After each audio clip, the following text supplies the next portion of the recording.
Hello दोस्तों, स्वागत है आपके अपने YouTube channel study MCQ 1M पर। दोस्तों, आज हम देखने वाले हैं GS सामान्य अध्ययन। ये घटना चक्र की वन लाइनर प्रश्न है। घटना चक्र का जो बुक है उसका सारा जो है ये वन लाइनर प्रश्न है, इसलिए वीडियो को लास्ट तक देखिएगा। यहाँ से आपको काफ़ी हेल्पफुल होने वाली है। अगर आप इस वीडियो को पूरा देख लेते हैं तो निश्चित ही वो प्रश्न जो आपको कई एग्जाम में छूट जाते होंगे वो बन जाएगा। तो चलिए शुरू करते हैं आज की क्लास। वीडियो अच्छा लगे तब लाइक और सब्सक्राइब कीजिएगा।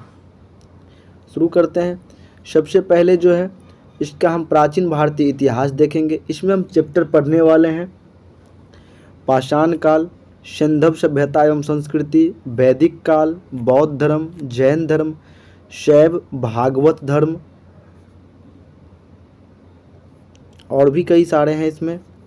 इसमें है छठी शती ईसा पूर्व राजनीतिक दशा, यूनानी आक्रमण, मौर्य साम्राज्य, मौर्योत्तर काल, गुप्त काल, प्राचीन भारत में स्थापत्य कला, दक्षिण भारत में चोल, चालुक्य, पल्लव और संगम युग, प्राचीन साहित्य एवं साहित्य काल और पूर्व मध्य काल। ये सभी हम प्राचीन भारत में पढ़ेंगे। चलिए तो शुरू करते हैं हम सबसे पहले पाषाण काल से।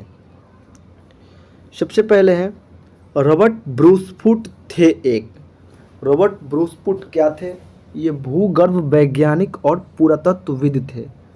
रॉबर्ट ब्रूसफुट थे एक भूगर्भ वैज्ञानिक और पुरातत्वविद। भारतीय प्राग इतिहास का पिता कहा जाता है रॉबर्ट ब्रूसफुट को। भारतीय प्राग इतिहास का पिता कहा जाता है रॉबर्ट ब्रूसफुट को। कोपेनहेगन संग्रहालय की सामग्री से पाषाण, कांस्य और लौह युग का त्रियुगीय विभाजन किया था थॉमसन ने। कोपेनहेगन संग्रहालय की सामग्री से पाषाण, कांस्य और लौह युग की त्रियुगीय विभाजन किसने किया था? तो ये थॉमसन ने किया था। अगला प्रश्न है भारतीय इतिहास के संदर्भ में अलेक्जेंडर T.H. लॉन्गहर्ट, रॉबर्ट सवेल और जेम्स बर्गेस और वाल्टर इलियट जिस गतिविधि से जुड़े थे वे थे पुरातात्विक उत्खनन।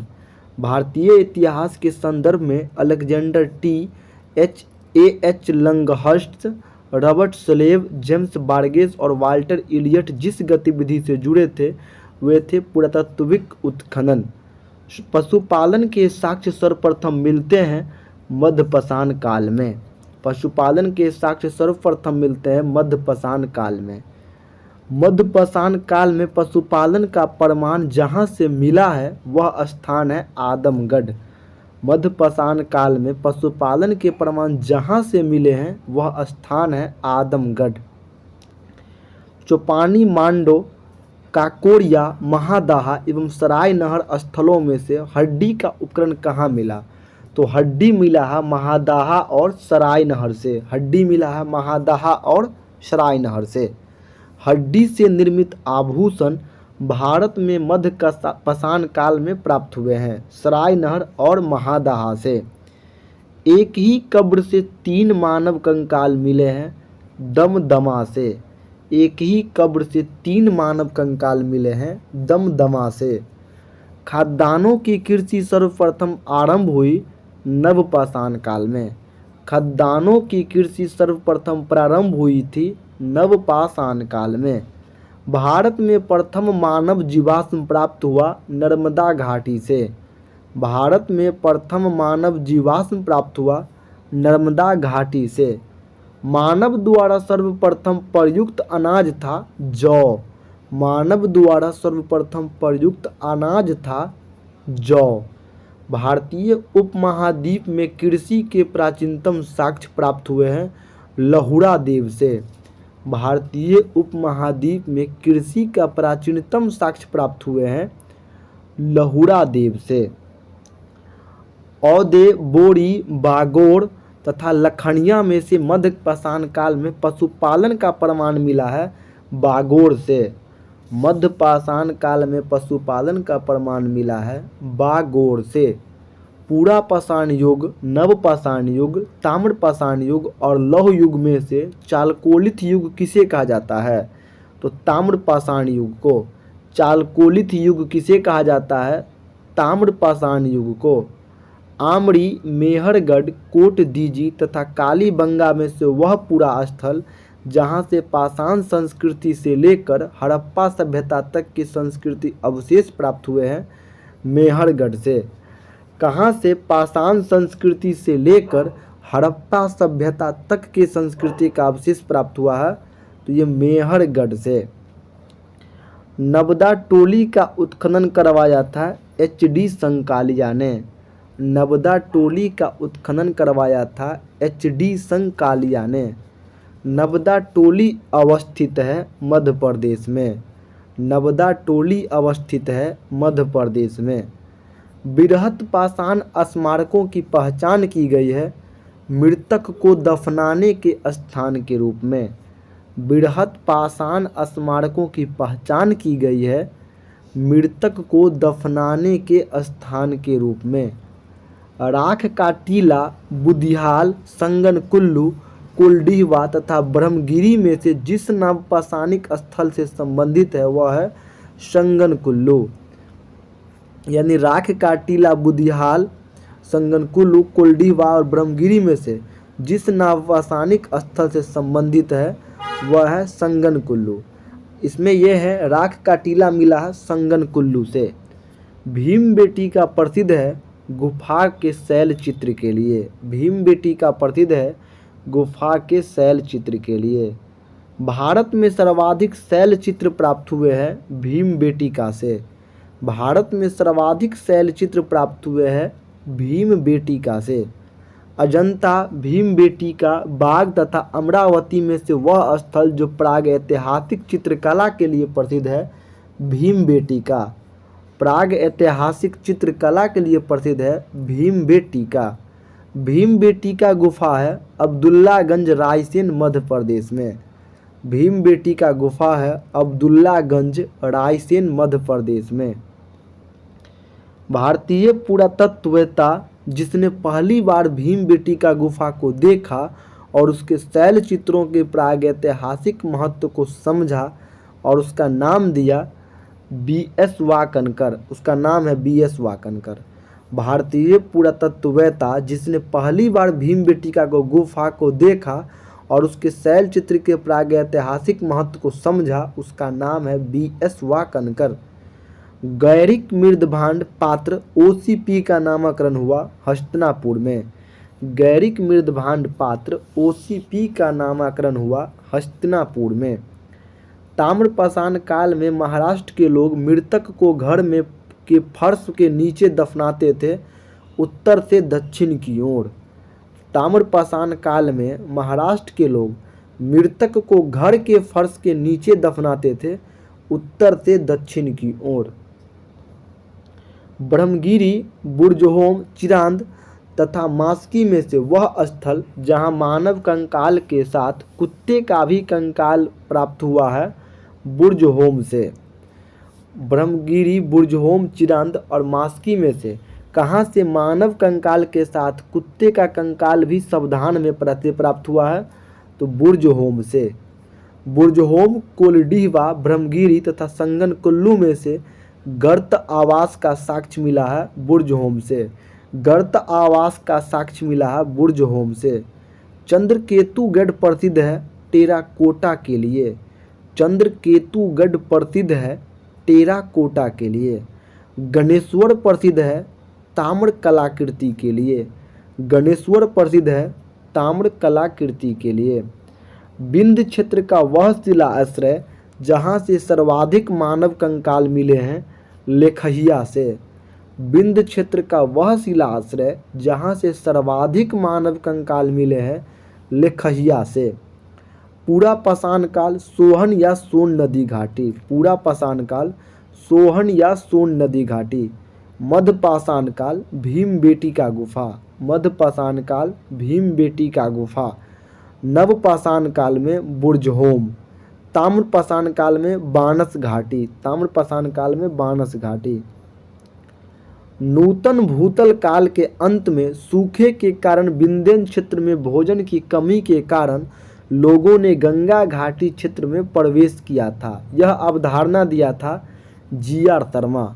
नूतन भूतल काल के अंत में सूखे का कारण विंध्य क्षेत्र में भोजन की कमी के कारण लोगों ने गंगा घाटी क्षेत्र में प्रवास किया था, यह अवधारणा दिया था GR शर्मा। भारतीय पुरातत्व सर्वेक्षण संस्कृति, पर्यटन, विज्ञान और प्रौद्योगिकी तथा मानव संसाधन विकास विभाग मंत्रालय में से संलग्न कार्यालय है संस्कृति मंत्रालय। भारतीय पुरातत्व सर्वेक्षण संस्कृति, पर्यटन, विज्ञान और प्रौद्योगिकी तथा मानव संसाधन विकास में से किस मंत्रालय में है? पुरातात्विक सर्वेक्षण है संस्कृति मंत्रालय में। भारतीय पुरातत्व का जनक कहते हैं कनिंघम को। भारतीय पुरातत्व का जनक कहते हैं कनिंघम को। भारतीय पुरातत्व सर्वेक्षण के महानिदेशक थे जॉन मार्शल। भारतीय पुरातत्व का सर्वेक्षण के महानिदेशक थे जॉन मार्शल। राष्ट्रीय मानव संग्रहालय स्थित है भोपाल में। राष्ट्रीय मानव संग्रहालय स्थित है भोपाल में। चलिए, पहला चैप्टर जो है पाषाण काल समाप्त हुआ। अब हम देखेंगे सिंधव सभ्यता एवं संस्कृति। सिंधव सभ्यता एवं संस्कृति। सिंधव सभ्यता में है मानव समाज विलक्षण है क्योंकि वह मुख्यतः आश्रित है अर्थव्यवस्था पर। मानव समाज विलक्षण है क्योंकि वह मुख्यतः आश्रित होता है अर्थव्यवस्था पर। हड़प्पा संबंध है सिंधु घाटी सभ्यता से। हड़प्पा समृद्ध है सिंधु घाटी सभ्यता से। सिंधु सभ्यता संबंधित है आदि ऐतिहासिक युग से।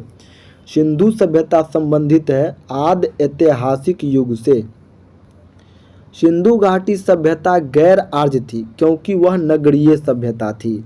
सिंधु घाटी सभ्यता गैर आर्य थी क्योंकि वह नगरीय सभ्यता थी। सिंधु घाटी सभ्यता को आर्यों से पूर्व की रखे जाने का महत्वपूर्ण कारक है मृदभांड। सिंधु घाटी सभ्यता को आर्यों से पूर्व की रखे जाने का महत्वपूर्ण कारण है मृदभांड। सिंधु घाटी संस्कृति वैदिक सभ्यता से भिन्न थी क्योंकि इसके पास विकसित शहरी जीवन की सुविधाएं थी, इसके पास चित्रलेखीय लिपि थी, इसके पास लोहे और रक्षा शास्त्रों का ज्ञान का अभाव था। सिंधु घाटी संस्कृति वैदिक सभ्यता से भिन्न थी क्योंकि इसके पास शहरी जीवन की सुविधाएं थी, इसके पास चित्रलेखीय लिपि थी, इसके पास लोहे और रक्षा शास्त्रों के ज्ञान का अभाव था। हड़प्पा संस्कृति की जानकारी का प्रमुख स्रोत है पुरातात्विक खुदाई। हड़प्पा संस्कृति के जानकारी का प्रमुख स्रोत है पुरातात्विक खुदाई। हड़प्पा सभ्यता की उत्पत्ति के संदर्भ में सही सुमेलन है EJ मैके सुमेर से लोगों का पलायन। EJ मैके खोज किया सुमेर से लोगों का पलायन। मार्टिन हीलर पश्चिमी एशिया से सभ्यता के विचार का प्रवर्तन। पश्चिमी एशिया से सभ्यता के विचार का प्रवर्तन मार्टिन हीलर। हड़प्पा सभ्यता का उद्भव पूर्व हड़प्पा सभ्यता की परिपक्वता के परिणाम स्वरूप हुआ अमलानंद घोष। हड़प्पा सभ्यता का उद्भव पूर्व हड़प्पा सभ्यता की परिपक्वता के परिणाम स्वरूप हुआ अमलानंद घोष। भारत में चांदी की उपलब्धता का प्राचीनतम साक्ष्य मिलते हैं हड़प्पा संस्कृति में। भारत में चांदी की उपलब्धता के प्राचीनतम साक्ष्य मिलते हैं हड़प्पा संस्कृति में। हड़प्पा में मिट्टी के बर्तनों पर सामान्यतः उपयोग हुआ था लाल रंग का। हड़प्पा में मिट्टी के बर्तनों पर सामान्यतः उपयोग हुआ था लाल रंग का। मूर्ति पूजा का आरंभ माना जाता है पूर्व आर्य सभ्यता से।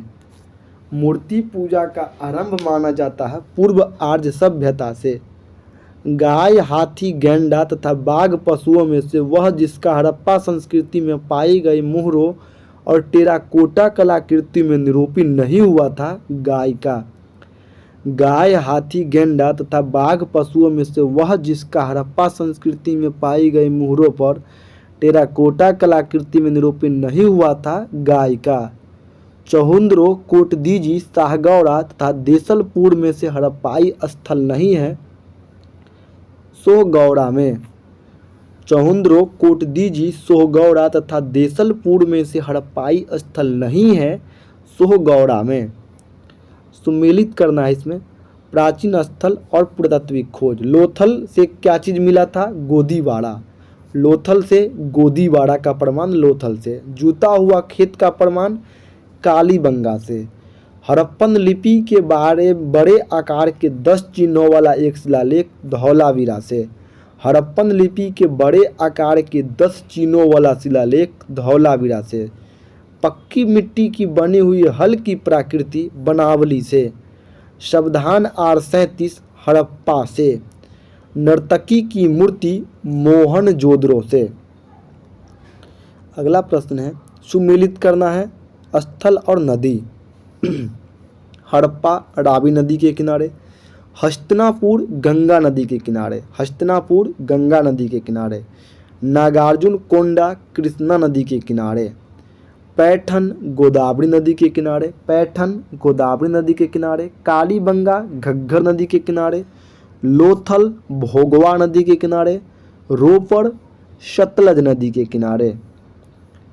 अगला है, सिंधु सभ्यता का महान स्नानागार प्राप्त हुआ है मोहनजोदड़ो से। सिंधु सभ्यता का महान स्नानागार मोहनजोदड़ो से। अब सुमेलित करना है, आलमगीरपुर उत्तर प्रदेश में है, लोथल गुजरात में है, कालीबंगा राजस्थान में है, रोपड़ पंजाब में है, रोपड़ पंजाब में है, बनावली हरियाणा में है, दैमाबाद महाराष्ट्र में है, राखीगढ़ी हरियाणा में है, राखीगढ़ी हरियाणा में है, हुलास उत्तर प्रदेश में है, हुलास उत्तर प्रदेश में है, मांडा जम्मू कश्मीर में है, बालू हरियाणा में है, बालू एक स्थल है जो हरियाणा में है, पाडरी स्थल गुजरात में है, पाडरी स्थल गुजरात में है।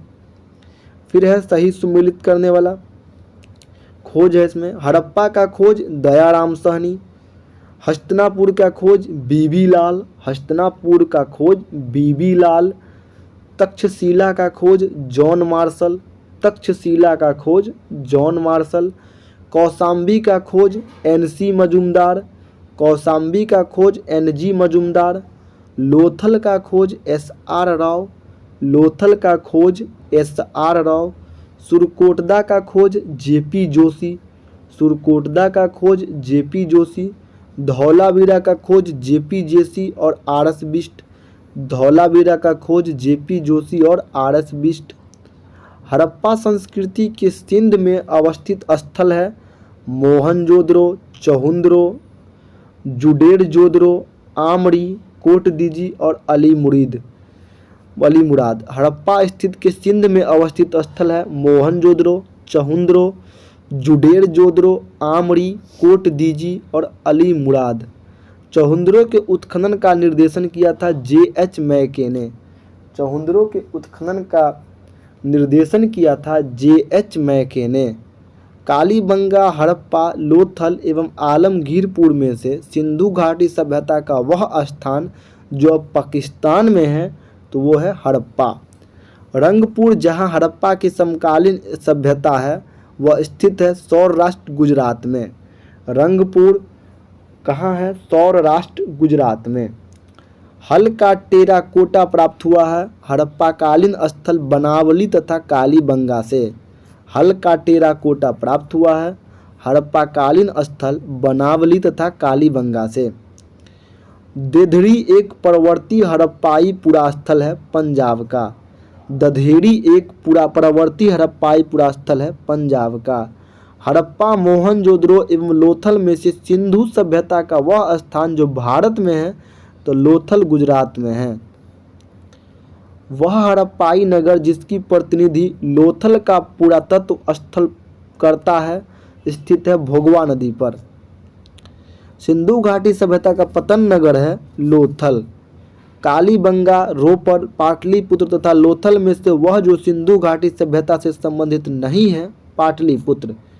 भारत का सबसे बड़ा हड़प्पन पुरास्थल है राखीगढ़ी। भारत में सबसे बड़ा हड़प्पन पुरास्थल है राखीगढ़ी। स्थापित सिंधु घाटी सभ्यता जिन नदियों के तट पर बसी थी वे थे सिंधु, चेनाब और झेलम। स्थापित सिंधु घाटी सभ्यता जिन नदियों के तट पर बसी थी वे थे सिंधु, चेनाब और झेलम। संपूर्ण सिंधु घाटी सभ्यता का सबसे बड़ा पुरास्थल है राखी गढ़ी। सिंधु घाटी के लोग विश्वास करते थे मातृशक्ति में। सिंधु घाटी के लोग विश्वास करते थे मातृशक्ति में।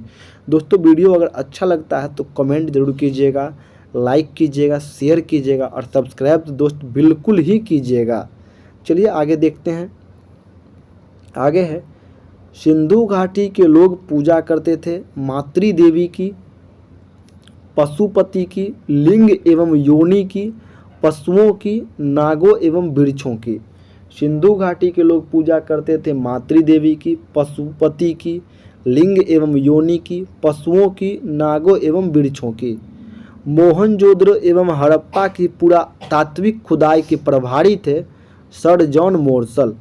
मोहनजोदड़ो एवं हड़प्पा के पुरातात्विक खुदाई के प्रभारी थे सर जॉन मार्शल। सुरकोटदा नामक हड़प्पा संस्कृति स्थल की खोज की गई थी जगपति जोशी द्वारा। सुरकोटदा का खोज किया था जगपति जोशी। सिंधु घाटी सभ्यता के खोज निकालने में जिन दो भारतीयों का नाम है, राखल दास बनर्जी मोहनजोदड़ो का और दयाराम सहनी हड़प्पा का। सिंधु सभ्यता के बारे में सत्य कथन है, नगरों में नालियों की सुदृढ़ व्यवस्था थी, व्यापार और वाणिज्य उन्नत दशा में था, मातृ देवी की उपासना की जाती थी। सिंधु सभ्यता के बारे में सत्य कथन है, नगरों में नालियों की सुदृढ़ व्यवस्था थी, व्यापार और वाणिज्य उन्नत दशा में था, मातृ देवी की उपासना की जाती थी। सिंधु घाटी सभ्यता जानी जाती थी अपने नगर नियोजन के लिए, मोहनजोदड़ो एवं हड़प्पा के लिए, अपने कृषि संबंधी कार्य के लिए, अपने उद्योगों के लिए। सिंधु घाटी सभ्यता जानी जाती थी अपने नगर नियोजन के लिए, मोहनजोदड़ो एवं हड़प्पा के लिए, अपने कृषि संबंधी कार्य के लिए एवं अपने उद्योगों के लिए। हड़प्पा का उत्खनन करने वाला प्रथम पुरातात्विक जो इसके महत्व को नहीं समझ पाया था, एक कनिंघम। हड़प्पा का उत्खनन करने वाला प्रथम पुरातत्वविद जो इसके महत्व को नहीं समझ पाया था, एक कनिंघम। आर.डी. बनर्जी यानी राखल दास बनर्जी, के.एन. दीक्षित, एम.एस. वत्स तथा बी.ए. स्मिथ में से वह जो हड़प्पा और मोहनजोदड़ो के उत्खनन से संबंधित नहीं थे तो बी.ए. स्मिथ। सही कालानुक्रम है, नगर संस्कृति, लोहे का हल, आहत मुद्रा, चांदी के सिक्का, सोने के सिक्का। सबसे पहले आया नगर संस्कृति, उसके बाद आया लोहा का हल, उसके बाद आया आहत मुद्रा, उसके बाद आया चांदी का सिक्का, उसके बाद आया सोने का सिक्का। सर्वप्रथम मानव ने जिस धातु का उपयोग किया था वह था तांबा। हाथी दांत का पैमाना हड़प्पाई संदर्भ में मिला लोथल से। हाथी दांत का पैमाना मिला लोथल से। हड़प्पाकालीन स्थलों में अभी तक जिस धातु की प्राप्ति नहीं हुई है वह है लोहा। हड़प्पाकालीन स्थल में अभी तक जिस धातु की प्राप्ति नहीं हुई है वह है लोहा। आलमगीरपुर, लोथल, मोहनजोदड़ो और बनावली में से वह स्थल जो घग्गर और उसकी सहायक नदी के घाटी में स्थित है तो वह है बनावली। वैसे घग्गर नदी पर कालीबंगा भी है। सही कथन है, मोहनजोदड़ो, हड़प्पा, रोपड़ एवं कालीबंगा सिंधु घाटी सभ्यता की प्रमुख स्थल है। हड़प्पा के लोगों ने सड़कों तथा नालियों के जाल के साथ नियोजित शहरों का विकास किया। सही कथन है, मोहनजोदड़ो तथा हड़प्पा अब विलुप्त हो गए हैं, वह खुदाई के दौरान प्रकट हुए थे। हड़प्पा संस्कृति के संदर्भ में शैलकृत स्थापत्य का प्रमाण मिले हैं धौलावीरा से। हड़प्पा संस्कृति के संदर्भ में शैलकृत स्थापत्य का प्रमाण मिला है धौलावीरा से। धौलावीरा जिस राज्य में स्थित है वह है गुजरात में। वह हड़प्पाई नगर जो 3 भागों में विभक्त है धौलावीरा। वह हड़प्पाई नगर जो 3 भाग में बटा हुआ है धौलावीरा। वह प्राचीन नगर जो अपने उन्नत जल संचयन और प्रबंध प्रणाली के लिए प्रसिद्ध है, जहां बांधों की श्रृंखला का निर्माण किया गया था और समृद्ध जलाशयों में नहरों के माध्यम से जल का प्रवाहित किया जाता था, वह है धौलावीरा। वह प्राचीन नगर जहां उन्नत जल संचयन और प्रबंध प्रणाली के लिए प्रसिद्ध है, जहां बांधों की श्रृंखला का निर्माण किया गया था और संबंध जलाशयों में नहरों के माध्यम से जल को प्रवाहित किया गया था धौलावीरा। एक उन्नत जल प्रबंध व्यवस्था का साक्ष्य मिला धौलावीरा से। कुंतासी, धौलावीरा, लोथल एवं कालीबंगा में से वह स्थल जहां द्विव शव संस्कार यानी डबल बरियल का प्रमाण मिला लोथल और कालीबंगा से। द्विव शव संस्कार डबल बरियल का प्रमाण मिला लोथल और कालीबंगा से। अगला है हड़प्पन स्थल सनौली के अभी हाल में उत्खननों से प्राप्त हुआ है मानव सावधान। हड़प्पन स्थल सनौली के अभी हाल में उत्खनन से प्राप्त हुआ है मानव सावधान। हड़प्पा सभ्यता का स्थल मांडी अवस्थित है उत्तर प्रदेश में। मांडा जम्मू कश्मीर में है जबकि मांडी अवस्थित है उत्तर प्रदेश में। वस्त्र के लिए कपास की खेती आरंभ सबसे पहले किया गया भारत में। वस्त्र के लिए कपास की खेती सबसे पहले किया गया भारत में। सिंधु घाटी सभ्यता के संदर्भ में सही कथन है। यह प्रमुखतः लौकिक सभ्यता थी तथा उसमें धार्मिक तत्व यद्यपि उपस्थित था, वर्चस्वशाली नहीं था। उस काल में भारत में कपास वस्त्र बनाए जाते थे। सिंधु सभ्यता के संदर्भ में सही कथन है वे देवियों और देवताओं दोनों की पूजा करते थे। सिंधु सभ्यता में लोग देवियों और देवताओं दोनों की पूजा करते थे। सिंधु घाटी सभ्यता से संबंध विख्यात बिरसब मुद्रा प्राप्त हुई मोहनजोदड़ो से।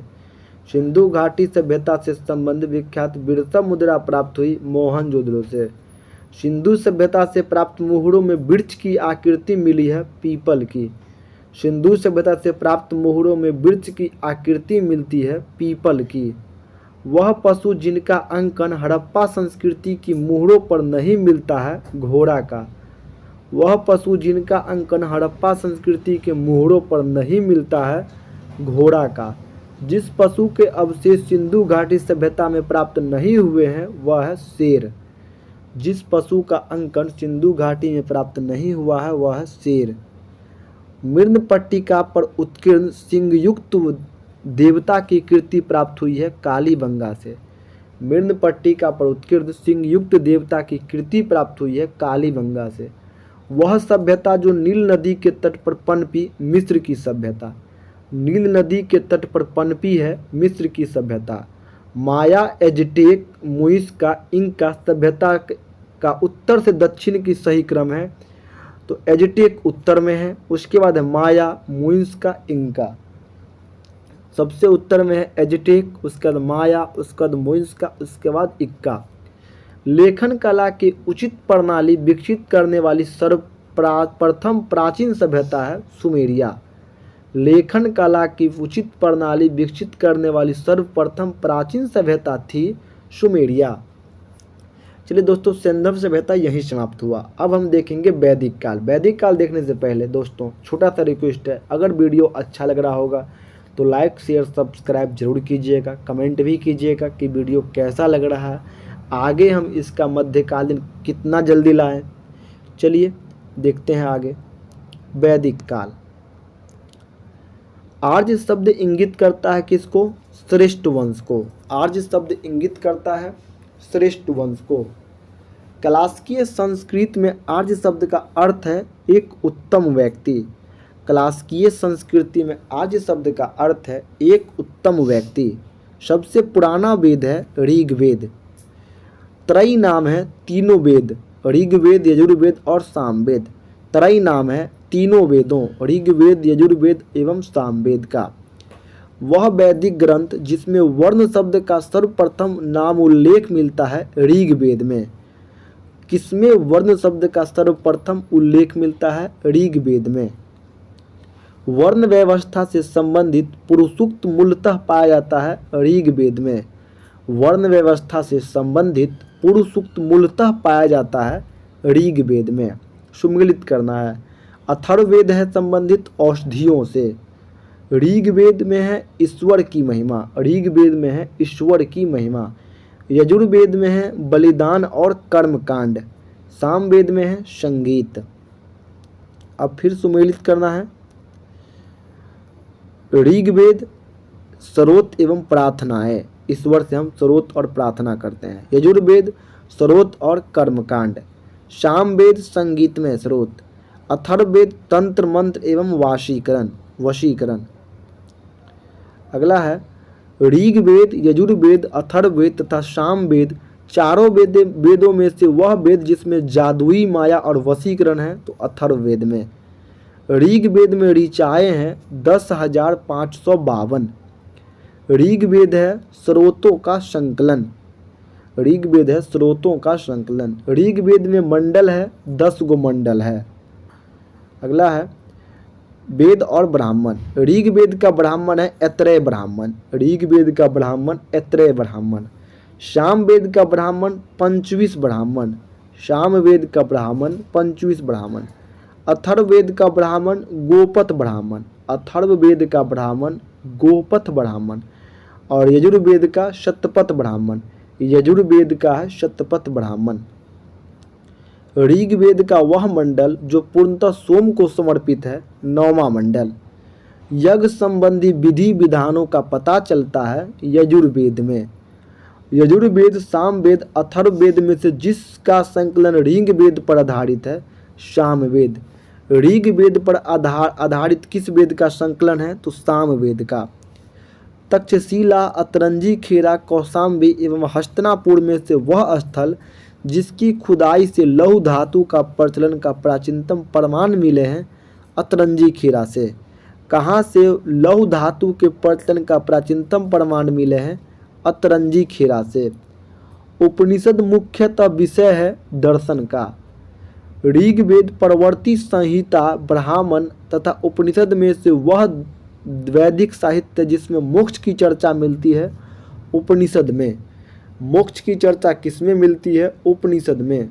मोक्ष शब्द का सबसे पहले उल्लेख किया श्वेताश्वर उपनिषद। मोक्ष शब्द का सबसे पहले उल्लेख किया श्वेताश्वर उपनिषद। अध्यात्म ज्ञान के विषय में नचिकेता और यम का संवाद जिस उपनिषद में है कठोर उपनिषद में। उपनिषद काल के राजा अश्वपति शासक थे केकई के। वैदिक साहित्य सही क्रम है वैदिक संहिताएं, ब्राह्मण, अरण्यक और उपनिषद।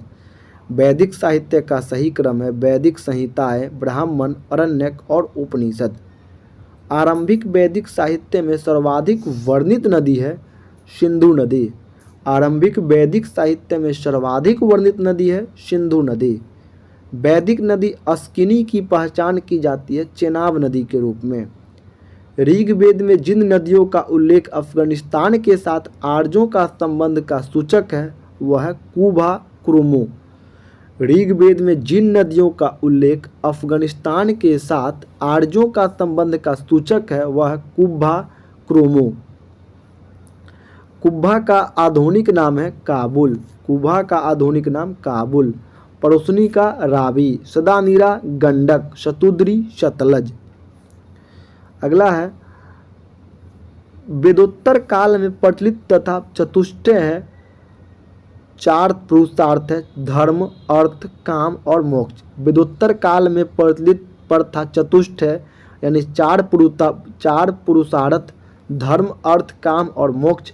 4 आश्रम ब्रह्मचर्य, गृहस्थाश्रम, वानप्रस्थ और संन्यास।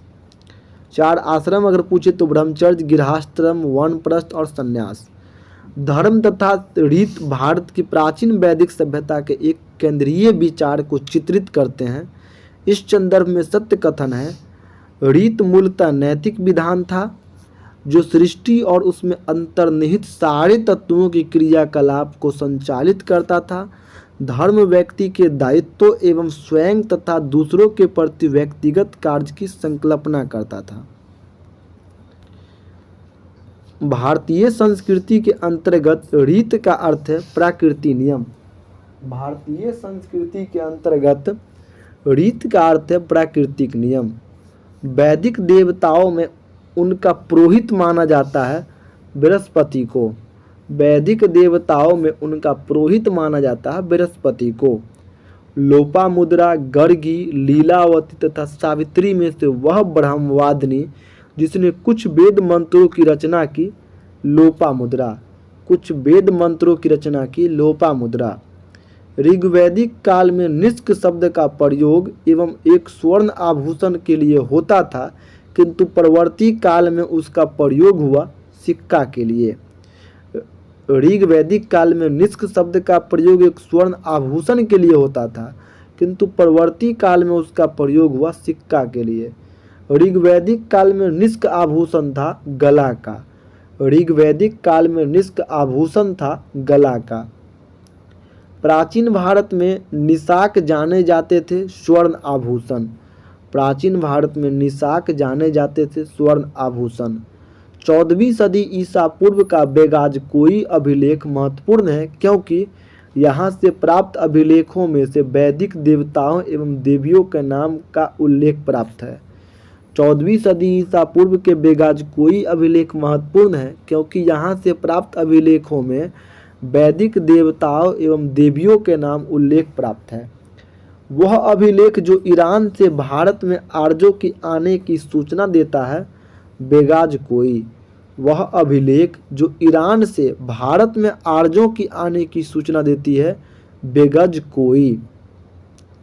शंकराचार्य, एनी बेसेंट, विवेकानंद तथा बाल गंगाधर तिलक में से वह जिसके आर्य के आदि देश के बारे में लिखा था, बाल गंगाधर तिलक। आर्यों के आदि देश के बारे में लिखा था बाल गंगाधर तिलक। शतपथ ब्राह्मण में उल्लेखित राजा विदेद माधव से संबंधित ऋषि थे ऋषि गौतम रहगुण। शतपथ ब्राह्मण में उल्लेखित राजा विदेद माधव से संबंधित ऋषि थे ऋषि गौतम रहगुण। उत्तर वैदिक काल से आर्य संस्कृति का धूर समझा जाता था कुरु पंचाल को। उत्तर वैदिक काल में आर्य संस्कृति का धूर समझा जाता था कुरु पंचाल को। गोत्र शब्द का प्रयोग सर्वप्रथम हुआ ऋग्वेद में। गोत्र शब्द का सर्वप्रथम प्रयोग हुआ ऋग्वेद में। गोत्र प्रथा का स्थापना हुई उत्तर वैदिक काल में। गोत्र प्रथा की स्थापना हुई उत्तर वैदिक काल में। पूर्व वैदिक आर्यों की धर्म मुख्यतः था प्राकृतिक पूजा और यज्ञ। पूर्व वैदिक आर्यों की धर्म मुख्यतः था प्राकृतिक पूजा और यज्ञ। ऋग्वेद काल में जनता मुख्यतः विश्वास करती थी बलि और कर्मकांड में। ऋग्वेद काल में जनता मुख्यतः विश्वास करती थी बलि और कर्मकांड में। ऋग्वेद में उल्लेखित प्रसिद्ध 10 राजाओं का युद्ध लड़ा गया था परुष्णी नदी के किनारे, यानी रावी नदी के किनारे। सिंधु, सरस्वती, वितस्ता तथा यमुना में से वह नदी जिसे ऋग्वेद में मातेत्मा, देवीत्मा और नदीत्मा कहा जाता है, सरस्वती नदी को ऋग्वेद में मतेत्मा, देवीत्मा और नदीत्मा कहा जाता है सरस्वती नदी को। ऋग्वैदिक आर्यों के पंचजन थे युदु, द्रुहा, पुरु, अनु और तुर्वासु। ऋग्वैदिक आर्यों के पंचजन थे युदु, द्रुहा, पुरु, अनु और तुर्वासु। प्राचीन काल में आर्यों के जीविकोपार्जन का मुख्य साधन था कृषि। आर्यों के जीविकोपार्जन का मुख्य साधन था कृषि। ऋग्वैदिक उल्लेखित यब शब्द किस कृषि के लिए हुआ है? यब शब्द हुआ जौ के लिए। यब शब्द हुआ है जौ के लिए।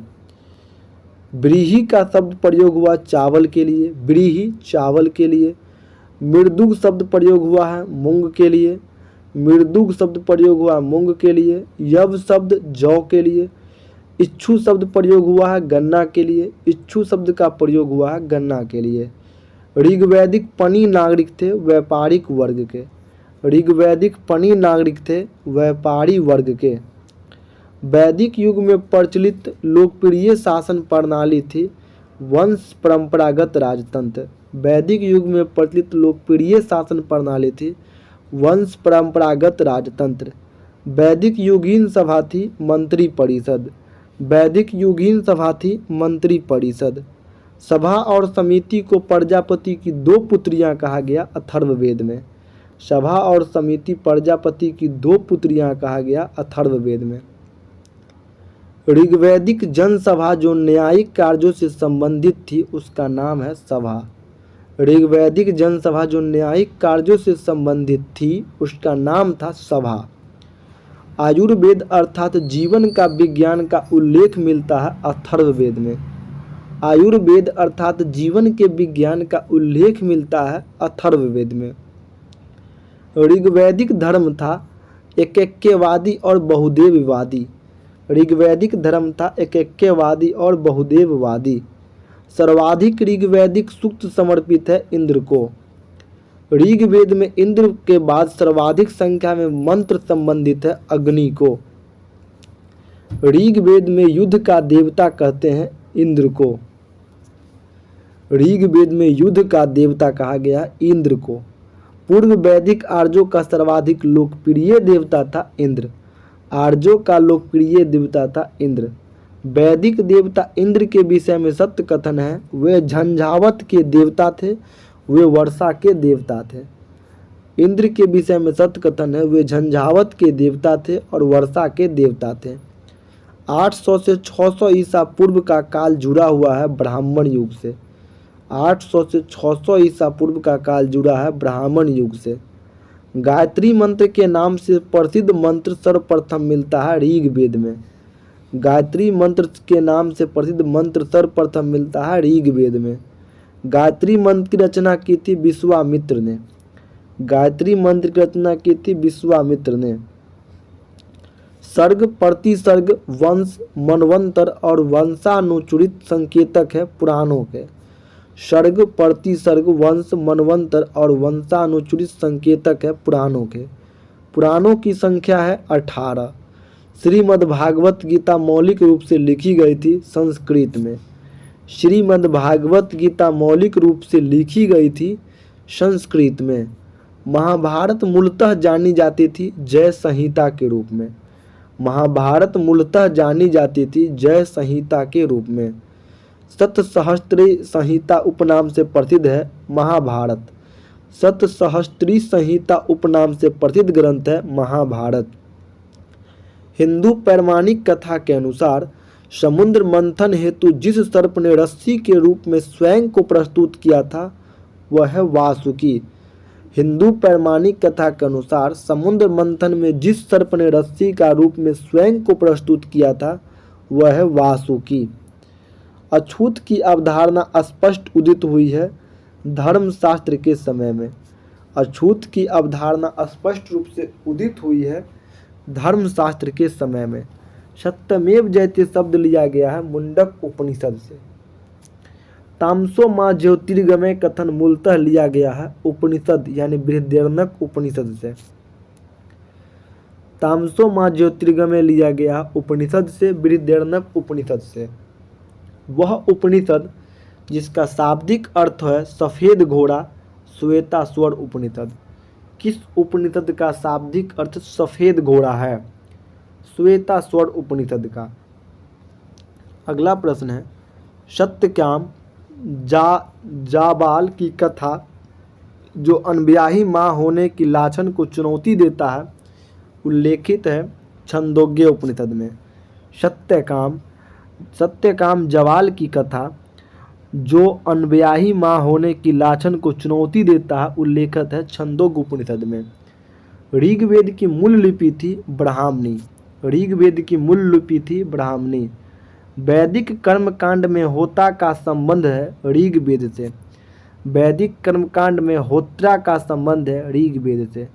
अवेस्ता और ऋग्वेद में समानता है। अवेस्ता संबंधित है ईरान से। अवेस्ता और ऋग्वेद में समानता है। अवेस्ता संबंधित है ईरान से। वैदिक काल में अघन्या माना गया है गाय को। वैदिक काल में प्रशासन में भाग दुहा अधिकारी था राजस्व कर जमा करने वाला।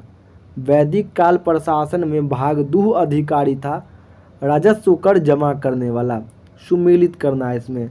सिंधु घाटी सभ्यता नगरीय सभ्यता थी। उत्तर वैदिक समाज कृषक था। उत्तर वैदिक समाज कृषक था।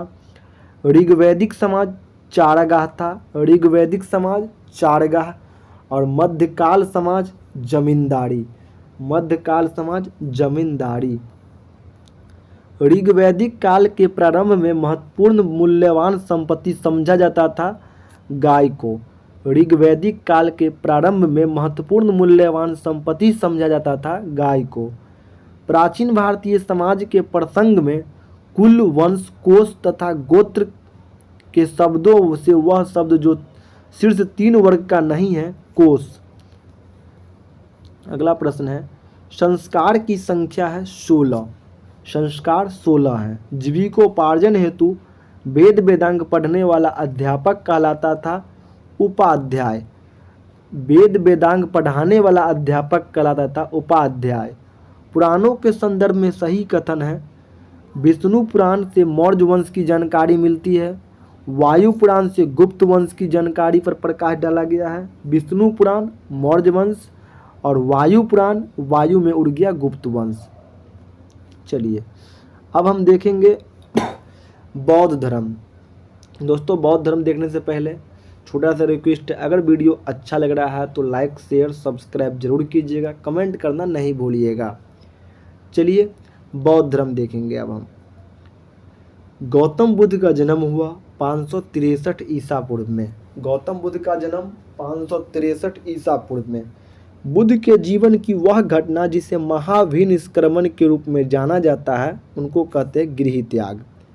गौतम बुद्ध की माँ संबंधित थी कोलीय वंश से। गौतम बुद्ध की माँ संबंधित थी कोलीय वंश से।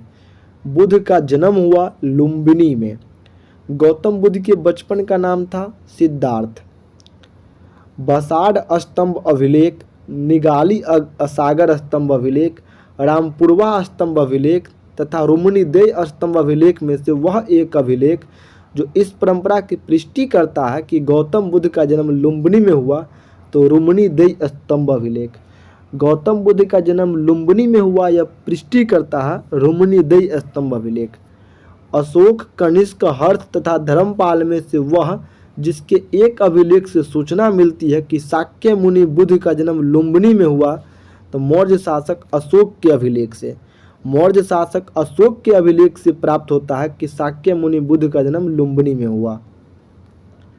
महात्मा बुद्ध का महापरिनिर्वाण हुआ मल्ल गणराज्य की राजधानी कुशीनगर में। महात्मा बुद्ध का महापरिनिर्वाण हुआ मल्ल गणराज्य की राजधानी कुशीनगर में।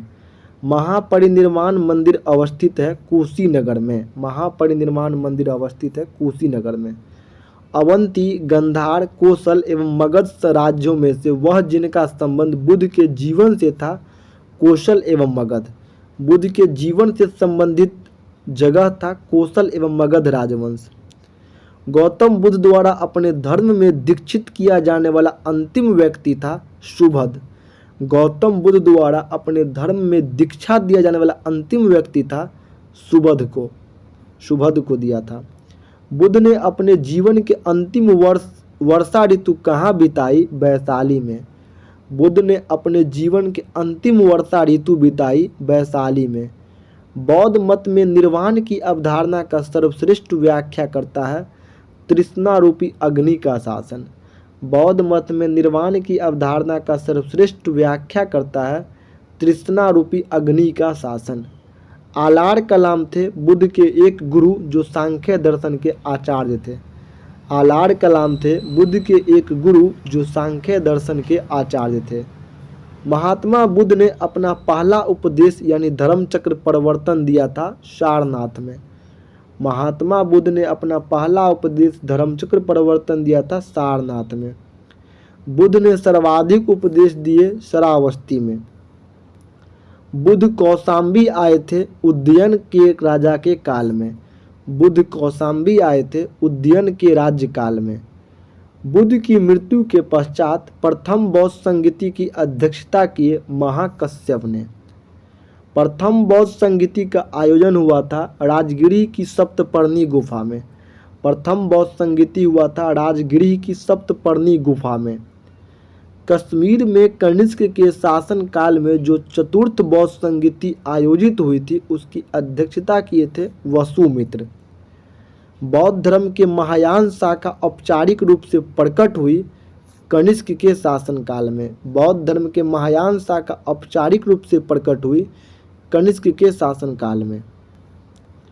प्रथम, द्वितीय, तृतीय एवं चतुर्थ बौद्ध संगीतियों का आयोजन स्थल सही क्रम है प्रथम हुआ राजगिरी में, द्वितीय वैशाली, तृतीय पाटलिपुत्र, चतुर्थ कुंडलवन कश्मीर। महायान बौद्ध मत की विशेषता है बुद्ध में देवतारोपण, बोधिसत्व के पथ पर चलना, मूर्ति उपासना और अनुष्ठान।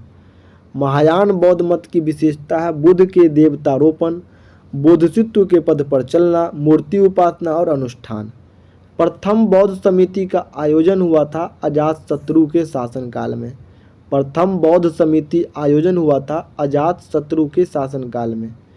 द्वितीय बौद्ध सभा का आयोजन हुआ कालाशोक के काल में। द्वितीय बौद्ध सभा हुआ कालाशोक के काल में। अगला है बुद्ध के जीवन की 4 महत्वपूर्ण घटना। जन्म हुआ लुम्बिनी में, ज्ञान प्राप्ति बोधगया में, प्रथम प्रवचन सारनाथ ऋषिपत्तनम में और महापरिनिर्वाण यानी निधन कुशीनगर में। भारतीय कला में बुद्ध के जीवन की वह घटना जिसका चित्रण मृग सहित चक्र द्वारा हुआ है तो प्रथम उपदेश। भारतीय कला में बुद्ध के जीवन की वह घटना जिसका चित्रण मृग सहित चक्र द्वारा हुआ है तो प्रथम उपदेश। जन्म के चिन्ह है कमल, जन्म का चिन्ह है कमल। प्रथम प्रवचन धर्म चक्र परिवर्तन, महाबोधि बोधि वृक्ष और पीपल वृक्ष, गृह त्याग, घोड़ा। सही सुमेलित है। प्रथम बौद्ध परिषद के अध्यक्ष महाकश्यप, द्वितीय बौद्ध परिषद के अध्यक्ष सब्बाकामी यानी सुबुकामी, तृतीय बौद्ध परिषद के अध्यक्ष मोगलीपुत्र तीस, तृतीय बौद्ध परिषद मोगलीपुत्र तीस और चतुर्थ के वसुमित्र, द्वितीय के सब्बाकामी। बौद्ध दर्शन की विशेषता के संदर्भ में सही कथन है। बौद्ध दर्शन का बीज गौतम बुद्ध की शिक्षाओं ही मिलता है। बुद्ध ने हमेशा दार्शनिक समस्याओं में उलझने के बजाय मानवीय कष्टों से मुक्ति के लिए नैतिक जीवन पर जोर दिया था। बौद्ध दर्शन की विशेषता के संदर्भ में बौद्ध दर्शन के बीज गौतम बुद्ध की शिक्षाओं में ही मिलता है। बुद्ध ने हमेशा दार्शनिक समस्याओं में उलझने के बजाय मानवीय कष्टों से मुक्ति के लिए नैतिक जीवन जीने पर जोर दिया था। करमापा लामा तिब्बत के बुद्ध संप्रदाय जिसका वर्ग का है वह है कंगयूपा। करमापा लामा तिब्बत के बुद्ध संप्रदाय के जिस वर्ग का है वह है कंगयूपा। महात्मा बुद्ध के संबंध सही कथन है। उनका जन्म कपिलवस्तु लुम्बिनी में हुआ था। उन्होंने बोधगया में ज्ञान प्राप्ति किया था। उन्होंने वैदिक धर्म को अस्वीकार किया था। उन्होंने आर्य सत्य का प्रचार किया था। बोधगया में महाबोधि मंदिर बनाया गया। गौतम बुद्ध के ज्ञान प्राप्त हुआ। बोधगया में महाबोधि मंदिर बनाया गया है जहां पर गौतम बुद्ध को ज्ञान प्राप्ति हुआ था।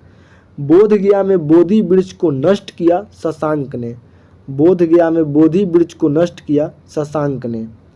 बोधगया में स्थित वर्तमान बोधि वृक्ष अपने वंश पंचम पीढ़ी का है। बोधगया में स्थित वर्तमान बोधि वृक्ष अपने वंश के पंचम पीढ़ी का है। प्रथम बौद्ध पवित्र स्थल जो निरंजना नदी के तट पर स्थित है बोधगया। निरंजना नदी के तट पर स्थित है बोधगया। बुद्ध के उपदेश संबंधित है आचरण की शुद्धता एवं पवित्रता से। बुद्ध के उपदेश संबंधित है आचरण की शुद्धता एवं पवित्रता से। बुद्ध के जीवन काल में ही संघ प्रमुख होना चाहता था देवदत्त। बुद्ध के जीवन काल में ही संघ का प्रमुख होना चाहता था देवदत्त। गौतम बुद्ध ने अपनी मृत्यु के उपरांत बौद्ध संघ के नेतृत्व के लिए किसी लिए नामित किया था, किसी को भी नहीं। अष्टांग मार्ग की संकल्पना अंग है धर्म चक्र परिवर्तन सूत्र की विषय वस्तु का। अष्टांग मार्ग की संकल्पना अंग है धर्म चक्र परिवर्तन सूत्र की विषय वस्तु का। गौतम बुद्ध के बारे में सत्य कथन है वे कर्म में विश्वास करते थे एवं निर्वाण प्राप्ति में विश्वास करते थे। गौतम बुद्ध के बारे में सत्य कथन है वे कर्म में विश्वास करते थे एवं निर्वाण प्राप्ति में विश्वास करते थे। बौद्ध संघ में भिक्षाणु के रूप में स्त्रियों की प्रवेश की अनुमति बुद्ध द्वारा दी गई थी वैशाली में। बौद्ध संघ में भिक्षुणी के रूप में स्त्रियों के प्रवेश की अनुमति बुद्ध द्वारा दी गई थी वैशाली में। त्रिपिटक है बुद्ध के उपदेशों का संग्रह। त्रिपिटक है बुद्ध के उपदेशों का संग्रह। वह बौद्ध ग्रंथ जिसमें संघ जीवन का नियम प्राप्त है विनय पिटक में। वह बौद्ध ग्रंथ जिसमें संघ जीवन के नियम प्राप्त है विनय पिटक में।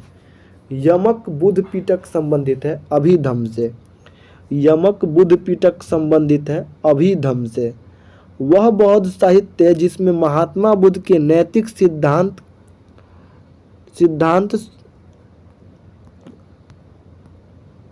संबंधित प्रवचन सम्मिलित है सूत पिटक में। वह बौद्ध साहित्य जिसमें महात्मा बुद्ध के नैतिक सिद्धांत संबंधित प्रवचन संकलित है सूत पिटक में। बौद्ध धर्म में त्रिरत्न है बुद्ध धम्म और संघ। बौद्ध धर्म में त्रिरत्न है बुद्ध धम्म और संघ। वह बौद्ध साहित्य जिसमें बुद्ध के दार्शनिक सिद्धांत का उल्लेख है अभिधम्म पिटक में। वह बौद्ध साहित्य जिसमें बुद्ध के दार्शनिक सिद्धांत का उल्लेख है अभिधम्म पिटक में। प्राचीन भारत के बौद्ध मठों में पौवरन नामक समारोह आयोजित किया जाता था, जो वर्षा ऋतु के दौरान मठों में प्रवास के समय भिक्षुओं द्वारा किए गए अपराधों के स्वीकारोक्ति का अवसर होता था। प्राचीन भारत में बौद्ध मठों में पर्वन नामक समारोह आयोजित होता था, जो वर्षा ऋतु के दौरान मठों में प्रवास के समय भिक्षुओं द्वारा किए गए अपराधों की स्वीकारोक्ति का अवसर पर होता था। अगला है अशोकाराम विहार स्थित है पाटलिपुत्र में। अशोकाराम विहार स्थित है पाटलिपुत्र में। विश्व का सबसे ऊंचा कहा जाने वाला विश्व शांति स्तूप स्थित है राजगीर बिहार में। विश्व का सबसे ऊंचा कहा जाने वाला विश्व शांति स्तूप है राजगीर बिहार में। बुद्ध की 80 फीट बड़ी प्रतिमा बोध गया में है, निर्मित की गई जापानियों द्वारा। बुद्ध की 80 फीट बड़ी प्रतिमा जो बोध गया में है, निर्मित की गई है जापानियों द्वारा। सर्वप्रथम स्तूप शब्द मिलता है ऋग्वेद में। सर्वप्रथम स्तूप शब्द मिलता है ऋग्वेद में। प्राचीन भारत के संदर्भ में सही कथन है स्तूप आमतौर पर अवशेषों का निक्षेपागार होता था। प्राचीन भारत के संदर्भ में सही कथन है स्तूप आमतौर पर अवशेषों का निक्षेपागार होता था। भारतीय कला में स्तूप चैत्य और विहार का निर्माण संबंधित है बौद्ध धर्म से। भारतीय कला में स्तूप चैत्य और विहार के निर्माण से संबंधित है बौद्ध धर्म से। धन्यकटक जो महासंधिकों के अधीन एक प्रमुख बौद्ध ग्रंथ के रूप में समृद्ध हुआ, यह क्षेत्र अवस्थित है आंध में। धन्यकटक जो महासंधिकों के अधीन एक प्रमुख बौद्ध ग्रंथ के रूप में समृद्ध हुआ, यह क्षेत्र अवस्थित है आंध में। सारनाथ, सांची, बोध गया एवं कुशीनारा में से वह स्तूप स्थल जिसका संबंध भगवान बुद्ध के जीवन की किसी घटना से नहीं रहा है, तो सांची का। अनात्मावाद सिद्धांत है बौद्ध दर्शन का। अनात्मावाद सिद्धांत है बौद्ध दर्शन का। संसार और स्थिर और क्षणिक है का बौद्ध जैन गीता एवं वेदांत में से जिसका संबंध है वह है बौद्ध का। संसार अस्थिर और क्षणिक है का बौद्ध जैन गीता और वेदांत में से जिससे संबंध है वह है बौद्ध का। एशिया का ज्योतिपुंज के तौर पर जाना जाता है गौतम बुद्ध को। एशिया का ज्योतिपुंज Gautam Buddha. Sir Edwin Arnold की पुस्तक द लाइट ऑफ एशिया आधारित है ललित विस्तार पर। सर एडविन एर्नाल्ड की पुस्तक द लाइट ऑफ एशिया आधारित है ललित विस्तार पर। क्षणिकवाद के प्रतिपादन किया बुद्ध ने। क्षणिकवाद का प्रतिपादन किया बुद्ध ने। भारत के सांस्कृतिक इतिहास के संदर्भ में परमिता शब्द का सही विवरण है वे परिपूर्णता जिनकी प्राप्त से बोधिसत्व पंथ प्राप्त हुआ। भारत के सांस्कृतिक इतिहास के संदर्भ में परमिता शब्द का सही विवरण है वे परिपूर्णता जिनकी प्राप्त से बोधिसत्व पथ पर प्राप्त हुआ, देवी देवताओं की प्राप्त हुआ। बौद्ध धर्म के महायान और हीनयान संप्रदायों में सर्वाधिक मौलिक अंतर है देवी देवताओं के पूजा की आधार। बौद्ध धर्म में महायान और हीनयान संप्रदाय सर्वाधिक मौलिक अंतर है देवी देवताओं के पूजा आधार।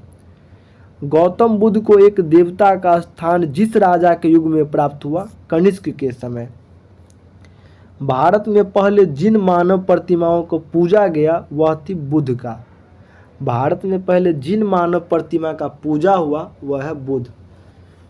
देश में जिस धर्म के लोगों ने मूर्ति पूजा की नींव रखी थी वो है बौद्ध धर्म। देश में जिस धर्म ने मूर्ति पूजा की नींव रखी वो है बौद्ध धर्म। गंधार शैली की मूर्ति कला में बौद्ध के सारनाथ में हुए प्रथम धर्मोपदेश संबंध प्रवचन मुद्रा का नाम है धर्म चक्र। गंधार शैली की मूर्ति कला के बुद्ध के सारनाथ में हुए प्रथम धर्मोपदेश में से संबंध प्रवचन मुद्रा का नाम है धर्म चक्र। बुद्ध की खड़ी प्रतिमा बनाई गई कुषाण काल में। बुद्ध की खड़ी प्रतिमा बनाई गई है कुषाण काल में। भगवान बुद्ध की प्रतिमा कभी कभी एक हस्त मुद्रा युक्त दिखाई गई है जिसे भूमि स्पर्श मुद्रा कहा जाता है। यह प्रतीक है मार के प्रलोभनों के बावजूद अपनी शुचिता और शुद्धता की साक्षी होने के लिए बुद्ध की धरती का आह्वान। भगवान बुद्ध की प्रतिमा कभी कभी एक हस्त मुद्रा युक्त दिखाई गई है जिसे भूमि स्पर्श मुद्रा कहा जाता है। यह प्रतीक है मार के प्रलोभनों के बावजूद अपनी शुचिता और शुद्धता का साक्षी होने के लिए बुद्ध का धरती आह्वान। भूमि स्पर्श मुद्रा की सारनाथ बुद्ध मूर्ति संबंधित है गुप्त काल से। भूमि स्पर्श मुद्रा सारनाथ बुद्ध की मूर्ति संबंधित है गुप्त काल से। सुमेलित करना है परिवारजक परित्यागी व भ्रमणकारी। परिवारजक परित्यागी व भ्रमणकारी। श्रमण भिक्षु और साधी। श्रमण भिक्षु और साधु। उपासक बौद्ध धर्म का साधारण आदमी। उपासक बौद्ध धर्म का साधारण अनुगामी। मल्ल गणराज्य की राजधानी थी पावा और कुशीनगर। मल्ल गणराज्य की राजधानी थी पावा और कुशीनगर। अशोक कनिष्क हर्षवर्धन तथा पुष्यमित्र शुंग में से बौद्ध मत के विस्तार में योगदान देने वाले शासक थे अशोक कनिष्क और हर्षवर्धन। बौद्ध धर्म के विस्तार में योगदान दिया अशोक कनिष्क और हर्षवर्धन। सुमेलित करना है सारनाथ से अशोक के सिंह स्तंभ शीर्ष।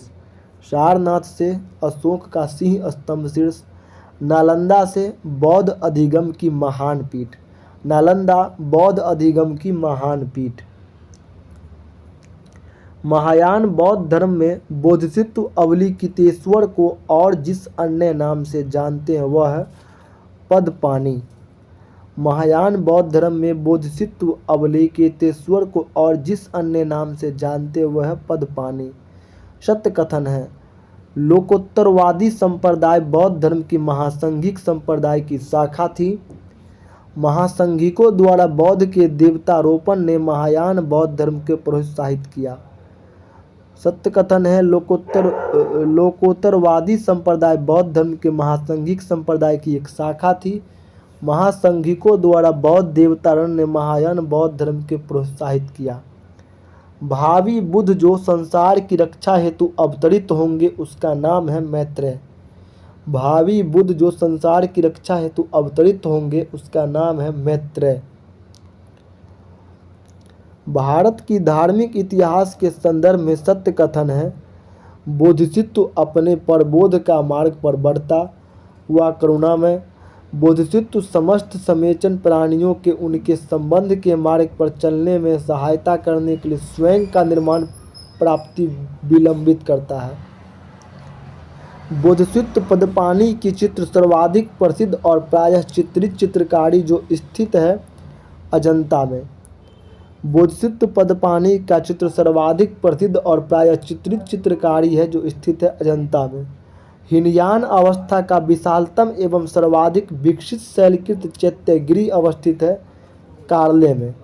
हीनयान अवस्था का विशालतम एवं सर्वाधिक विकसित शैलकृत चैत्यगिरी अवस्थित है कार्ले में। अगला प्रश्न है वह शैलकृत गुफा जिसमें 11 सिरों के बोधिसत्व का अंकन मिलता है कन्हेरी महाराष्ट्र में। वह शैलकृत गुफा जिसमें 11 सिरों के बोधिसत्व का अंकन मिलता है कन्हेरी महाराष्ट्र में। विशुद्धिमग्ग के रचयिता है बुद्ध घोष। विशुद्धिमग्ग के रचयिता है बुद्ध घोषा। प्रथम शताब्दी ईस्वी में जिस भारतीय बौद्ध भिक्षुक को चीन भेजा गया था वह है नागार्जुन। प्रथम शताब्दी ईस्वी में जिस भारतीय बौद्ध भिक्षुक को चीन भेजा गया था वह है नागार्जुन। शून्यता के सिद्धांत को सर्वप्रथम प्रतिपादन करने वाला बौद्ध दार्शनिक था नागार्जुन। शून्यता के सिद्धांत को सर्वप्रथम प्रतिपादन करने वाला बौद्ध दार्शनिक था नागार्जुन। नागार्जुन जिस बौद्ध संप्रदाय के थे वे हैं माध्यमिक। नागार्जुन जिस बौद्ध संप्रदाय के थे वे हैं माध्यमिक। विक्रमशिला वाराणसी और गिरनार एवं उज्जैन में से बौद्ध शिक्षा का केंद्र है विक्रमशिला। बौद्ध शिक्षा का केंद्र है विक्रमशिला। वल्लभी विश्वविद्यालय स्थित है गुजरात में। नालंदा विश्वविद्यालय स्थान का युग है गुप्त का। नालंदा विश्वविद्यालय स्थापन का युग है गुप्त का। नालंदा विश्वविद्यालय के संस्थापक है कुमार गुप्त। नालंदा विश्वविद्यालय विश्व प्रसिद्ध था बौद्ध दर्शन के लिए। नालंदा विश्वविद्यालय विश्व प्रसिद्ध था बौद्ध धर्म के दर्शन के लिए। नालंदा महाविहार के पतन का कारण था राजकीय प्राश्रय मिलना बंद होना और अंतः इस्लामी आक्रमण।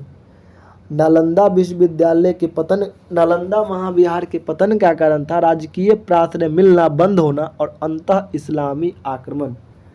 नव नालंदा महाविहार विख्यात है पाली अनुसंधान संस्थान के लिए।